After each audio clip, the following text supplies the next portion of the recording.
صورني بس. قسما بالله اغبى صاحب معايا في التاريخ في اللجنه. دلوقتي اتفقت انا وانت تغششني وقلت لك قبل ما ندخل الامتحان اول ما اعمل لك كده يبقى معناه كده. قاعد في اللجنه اعمل لك كده اها ده معناه ايه؟ هو انا جوارديولا اما اشرح لك خطه التيكي تاكا؟ اما اقول لك هنلعب بونجين؟ السؤال الاول يا اخي ما تعفرتنيش، ما غششنيش ليه السؤال الاول؟ فهمني. ما سمعتكش ما سمعتنيش. انا ما كنتش بكلمك، انا كنت قاعد اعمل لك كده مش اتفقت انا وانت لما اعمل لك كده هيبقى ده يعني ايه؟ ده ابقى محمد رمضان انا.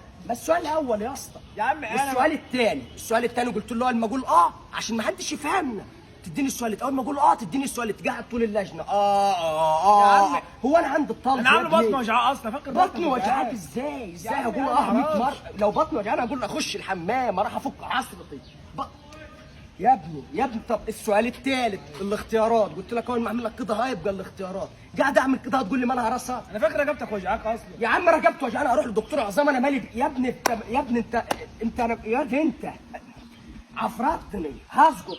هعمل ايه؟ مش ما تسمعني دي مش ما تشتغل في اللجنه. يا عم ما سمعتكش مش بسمعك. انت بتتكلم بدون صوت واضح. مش من مستواك انا صوتك واطي. يعني. انت صوتك واطي. امال صوتي واضح اجيب لك محمود الطبلاوي في اللجنه المراقبين. هتسقطني اسقط بسببك. وبعدين انا مش مديك الاله. مديني الاله. تعالى بس تعالى. الاله المفروض يديني الاله مش بالناتج. مدياله هو مسح الناتج. امال انا عاوز سفينه. انت قلت لي عايز غرس يا اخي. انت قلت لي عايز الاله. ما عايزها بالناتج اللي فيها. امال انا عايز الاله اللي هعمل بيها ايه الاله؟ ما تاني مره فوتوسيشن. انت تقول لي تاني مره عايز كذا كذا. والله والمراقب عادي اصم المراقب ما طب ما لو الدنيا سهله كده كنت اقل ما كنت كلمني.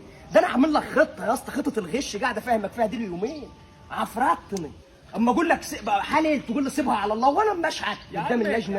يا عم خليك يا عم بينك وبين ربك كده حلو. يا عم بيني وبين ربنا ده لما اغش وانا رايح احج يا اخي. يا دي انت يا هو